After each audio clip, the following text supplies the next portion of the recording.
Hello guys, welcome to our channel track anime, যেখানে আজকে আমরা দেখব ব্লু বক্সের এপিসোড 14। এপিসোডের শুরুতেই আমরা চিনাৎসুর টিম এবং তার কোচকে দেখতে পাই। কোচ বলছিলেন, এখন তোমাদের ম্যাচ হবে আগামী বছরের চ্যাম্পিয়ন টিমের সঙ্গে, অর্থাৎ চিনাৎসুর টিম তাদের প্রথম ম্যাচ জিতে নিয়েছিল। কোচ বললেন, তোমাদের বেশি চাপ নেওয়ার দরকার নেই, শুধু নিজেদের খেলার ওপরে মনোযোগ দাও। চিনাৎসুর টিম বলল, আমরা তো চিনাৎসু আর নাগিসার উপরে পুরো ভরসা রাখি। যেভাবে তারা প্রথম ম্যাচ জিতিয়েছিল সেভাবেই আমরা দ্বিতীয় ম্যাচও জিতব। তখন চিনাৎসু জানিয়ে দিল, এটা শুধু আমাদের দুজনের জন্য নয়, পুরো টিমের সাহায্যেই আমরা জিতেছিলাম। তখন দুজন মেয়ে বলল, চিনাৎসু, কিন্তু এখন থেকে কিন্তু তোমাকে অনেক বেশি পরিশ্রম করতে হবে। চিনাৎসু তার এই কথাটা বুঝতে পারল না, তাই নাগিসা এই সময় চিনাৎসুকে জানালো যে ন্যাশনালের পর সে বাস্কেটবল খেলা ছেড়ে দেবে, কারণ তারা তাদের এন্ট্রান্স পরীক্ষার ওপর ফোকাস করতে চায়। তাই তাকেই নিজের টিমকে বেশি সাহায্য করতে হবে। আর এই কথা শুনিয়ে চিনাৎসু মাথা নিচু করে বসে পড়ল। তখন বোঝা গেল যে চিনাৎসু বেশি চাপ নিলে এমনই হয়ে যায়, সে চুপচাপ বসে থাকে। নাগিসা মনে মনে ভাবল, চিনাৎসুর চিন্তা করা একদমই স্বাভাবিক, কারণ ও এখন সেকেন্ড ইয়ারেই পড়ে আর সবাই ওর কাছ থেকে অনেক বেশি প্রত্যাশা করে। সত্যি বলতে গেলে চিনাৎসুই তাদের টিমের সবচেয়ে গুরুত্বপূর্ণ খেলোয়াড়, সবচেয়ে বেশি স্কোর ওই করত। এরপর চিনাৎসু নাগিসাকে জিজ্ঞাসা করল, তোমার কি বাস্কেটবল খেলা ভালো লাগে না? নাগিসা হ্যাঁ বলল। চিনাৎসু বলল, সত্যি বলতে আমারও অনেক ভালো লাগে। আমি আগে বাস্কেটবল নিয়ে খুব ভয় পেতাম, কিন্তু প্রথম ম্যাচ খেলার পর আর সেই ম্যাচ জেতার পর এটা আমায় অনেক আনন্দ দেয়। চিনাৎসু বলে, প্রথম ম্যাচ আমি আমার সিনিয়রের সঙ্গে খেলেছিলাম।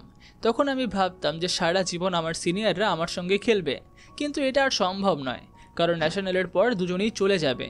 নাগিসা বলল, তোমার এত বেশি ভাবা উচিত নয়। বেশি চিন্তা করলে কালকের খেলায় ভালো খেলতে পারবে না। নিজের রিবনের কথা একবার ভাবো। এই কথা শুনে চিনাৎসুর মনে পড়ে গেল তাইকির কথা, কেমন করে সে রিবনের মধ্যে এনার্জি আনছিল। চিনাৎসু বলল, তুমি ঠিকই বলেছ, আমি ঠিক আছি আর আমি জানি আমাকে কি করতে হবে। তুমি আমায় নিয়ে একদম চিন্তা করো না। আর এরপরই সবাই জানতে পারলো যে হারিউ তার ম্যাচটা হেরে গেছে, সে ইয়োদোর কাছে হেরেছে। আর সবাই ইয়োদোকে এক প্রকার চ্যাম্পিয়ন বলেই মানত, কিন্তু হারিউ এখন কারোর কথায় কোনো পাত্তা দেয় না। সে নিজের প্র্যাকটিস নিয়েই ব্যস্ত ছিল। সে সেই শটটাই প্র্যাকটিস করছিল যার জন্য সে হেরেছিল ইয়োদোর কাছে।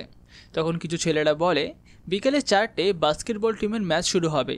এই কথা তাইকিরও কানে যায়। কিও তখন তাইকিকে জিজ্ঞাসা করে, তুমি কি জানতে পেরেছো হিনার কি হয়েছে? তাইকি বলল, আমি ওকে মেসেজ করেছিলাম, কিন্তু ও কোনো উত্তর দেয়নি। এরপর সবাই প্র্যাকটিস শুরু করলো, কারণ বিকেল 4টেই সব কিছু পরিষ্কার করার কাজ শুরু হবে। তার আগে সবাইকে জিম ছেড়ে দিতে হবে। এখন প্র্যাকটিস শেষ করার পর তাইকি জিম থেকে বেরোচ্ছিল, আর তখনই তার চোখে পড়লো একটা বাস্কেটবল। সে ভাবলো, এটা দেখে মনে হচ্ছে যে চিনাৎসু এখনও ওয়ার্ম আপ করছে। এরপর তাইকি সিদ্ধান্ত নিল যে আমার একটা শট করতেই হবে এই বাস্কেটবল দিয়ে। 4টের আগে একবার হলেও আমি স্কোর করব, না হলে এখান থেকে যাব না। আর এই ভেবেই তার চিনাৎসুর কথা মনে পড়ল। সে ভাবল, চিনাৎসু সত্যি কত কিউট। সে অন্যদের খুবই খেয়াল রাখে, সব সময় সাহায্য করে, আর তার প্র্যাকটিস দেখে আমি অবাক হয়ে যাই। সে যখন খেলে ওকে তো ভীষণ কুল লাগে, আমি শুধু তাকিয়েই থাকি। এইসব ভাবতে ভাবতে তাইকি একটা বাস্কেট করেও ফেলে, আর লজ্জায় তার শরীর গরম হয়ে যায় আর সে অদ্ভুত আচরণ করতে শুরু করে। সে নিজের মনে মনেই বলে, চিনাৎসুর সামনে তো কখনো এভাবে বলতে পারবো না, কিন্তু একা একা বেশ ভালোই বলছি। ঠিক তখনই সেখানে হিনা এসে হাজির হয়। সে বলে, তুমি আমায় একটা ট্রিট দাও।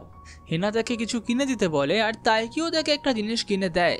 তখন হিনা বলে, আমার ন্যাশনাল শেষ হয়ে গেছে, এখন আমি মিষ্টি খেতেই পারি। আর তাইকি তখনও ভাবছিল যে এখনও সে আমায় বলেনি তার কি হয়েছে। তখনই হিনা জানালো যে আমি 3rd হয়েছি। এই কথা শুনে তাইকি ভীষণ খুশি হয়ে বলল, তুমি পুরো দেশের মধ্যে 3rd হয়েছ, এটা তো অসাধারণ খবর। হিনা বলল, হ্যাঁ, গত বছরের চেয়ে অনেক ভালো হয়েছে, কিন্তু পরের বছর আমি আরও ভালো করব। তাইকি বলল, তবুও এটা তো খুবই ভালো ফল, তোমার এত ভাবার দরকার নেই। কিন্তু সে লক্ষ্য করলো যে হিনা খুবই আনন্দে আছে। হিনা তাকে পার্কে চলার জন্য বলল, আর তাইকিও মনে মনে ভাবছিল সম্ভবত এখন চিনাৎসুর 3য় রাউন্ড খেলা চলছে। কিন্তু তবুও সে হিনার সঙ্গে পার্কে চলে যায়, আর পার্কে গিয়ে দোলনায় দোল খেতে লাগলো। আর দোল খাওয়ার সময় হিনার স্কার্টকে একটু উঠতে দেখে তাইকি তাকে থামিয়ে দিল। সে বলল, এইসব ব্যাপারে তোমার একটু খেয়াল রাখা উচিত। হিনাও এই সময় লজ্জায় পড়ে যায়, আর সে বলে, তাহলে তুমি আমাকে মেয়ে হিসেবেও দেখো? এটা তো আমি জানতাম না। তাইকি বলল, তুমি তো মেয়ে তাই না, আমি অবশ্যই তোমাকে মেয়েই ভাববো। এই কথা শুনে হিনারও ভালো লাগলো, কিন্তু তখনই সে লক্ষ্য করলো যে তাইকি বারবার ঘড়ির দিকে তাকাচ্ছে। সে জিজ্ঞাসা করলো, তোমার কি কোনো কাজ আছে? আজকে কি চিনাসুর ম্যাচ আছে নাকি? তাইকি বলল, হ্যাঁ ঠিকই ধরেছ, চিনাসুর আজকে ম্যাচ আছে। সম্ভবত আজকে তার চতুর্থ রাউন্ড শুরুও হয়ে গেছে। তার ম্যাচ গত বছরের চ্যাম্পিয়ন টিমের সঙ্গে, এটা ওর জন্য খুবই গুরুত্বপূর্ণ। হিনা তাইকির মন থেকে চাপ কমানোর জন্য একটা খেলার প্রস্তাব দিল, যেটা হলো জুতো ছোড়ার খেলা। হিনা বলল যে হারবে তাকে নিজের একটা সিক্রেট বলতে হবে, যেটা কেউ জানে না। আর এরপরেই গল্প ম্যাচের দৃশ্যে ফিরে যায়। চিনাসু প্রতিপক্ষের খেলোয়াড়কে থামানোর চেষ্টা করছিল, কিন্তু সেই খেলোয়াড় সহজেই চিনাসুকে এড়িয়ে গেল এবং বাস্কেট করল। এরপরে গল্প আবার ফিরে আসে তাইকির পার্কে। হিনা আর তাইকি এখন খেলা শুরু করলো।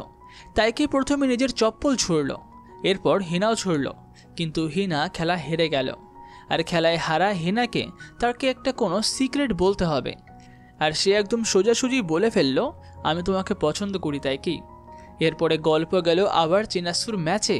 চিনাসুর কাছে বল ছিল, সে বাস্কেট করতেই যাচ্ছিল, কিন্তু সামান্য মিস করল। চিনাসুর টিম সেই ম্যাচটা হেরে গেল, আর একই সঙ্গে তার পায়ের রিবনটাও ছিঁড়ে গেল। সে ভাবতে থাকলো, আমার এই ইচ্ছেটাও পূরণ হলো না। অন্যদিকে তাইকি হিনাকে জিজ্ঞাসা করে, তুমি কি সিরিয়াস? সত্যিই তো? হিনা উত্তর দেয়, হ্যাঁ তুমি ঠিকই বলেছ, আমি তোমাকে সত্যিই খুবই পছন্দ করি, আমি তোমাকে ভালোবাসি। তাইকি খুবই অদ্ভুত মুখ বানায়। হিনা অবাক হয়ে বলে, তুমি এমন মুখ কেন বানাচ্ছ? তাইকি উত্তর দেয়, আমার জীবনে আগে কখনো কেউ এমন কিছু বলেনি, আমি জানি না যে আমি তোমাকে এখন কি বলবো। হিনা বলে, হ্যাঁ আমি জানি যে তুমি চিনাসুকে পছন্দ করো, আর সত্যি বললে আমি তোমার উত্তর শুনতেও চাই না।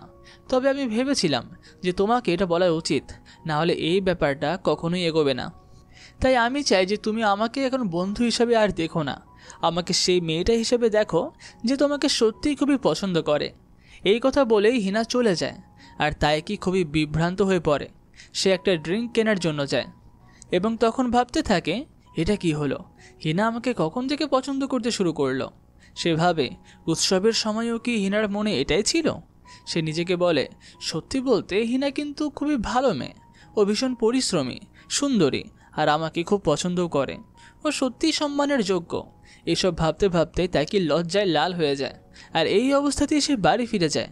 বাড়ি পৌঁছে সে তার মায়ের কাছ থেকে জানতে পারে যে চিনাসু তার ম্যাচটা হেরে গেছে। এই খবর শুনে তাইকি খুবই হতাশ হয়। সে ভাবে, আমি জানি না যে চিনাসুকে এখন আমি কি বলবো। পরের দিন যখন তাইকি জিমে যাচ্ছিল, তার মনে হচ্ছিল যে যদি হিনা সেটা তার দেখা হয়, আমি তাকে কি বলবো। কিন্তু মজার ব্যাপার হলো যে হিনা ঠিক গেটের সামনেই দাঁড়িয়েছিল। হিনাও ভেতরে যেতে একটু লজ্জা পাচ্ছিল, আর এখন সে তাইকিকে দেখে বলে, তুমি আমার দিকে এভাবে কেন তাকিয়ে আছো? তাইকি কিছু বলেই না। তখন হিনা বলে, আচ্ছা আমি বুঝতে পেরেছি, যখন তুমি আমায় দেখো তোমার হার্টবিট খুবই দ্রুত হয়ে যায়, তাই না? এই কথা শুনে তাইকি আরও অস্বস্তি বোধ করে। হিনা বলে, তোমার মনে আছে তো, আমি কিন্তু তোমাকে খুবই পছন্দ করি। এই বলে সে চুপচাপ ভেতরে চলে যায়। তাইকিও এরপর ভেতরে যায়। তাদের কথোপকথন চিনাসু দূর থেকেই দেখছিল, আর সব কথা না শুনলেও সে কিছুটা বুঝতে পেরেছিল। চিনাসুর ভেতরে ভেতরে একটু মন খারাপ করে। এরপর কি হবে সেটা আমরা জানতে পারবো পরবর্তী এপিসোডে। কিন্তু এই ভিডিওটি আপনার কেমন লাগলো নিচে কমেন্ট সেকশনে জানাতে ভুলবেন না। আমরা এই ভিডিওর লাইক টার্গেট রাখবো 1000, তাই এক্ষুনি লাইক বাটনে ক্লিক করে দিন। আর যদি নতুন হন তাহলে প্লিজ সাবস্ক্রাইব করুন, কারণ সাবস্ক্রাইব করা একদম ফ্রি। ঠিক আছে, তাহলে দেখা হবে পরবর্তী এপিসোডে।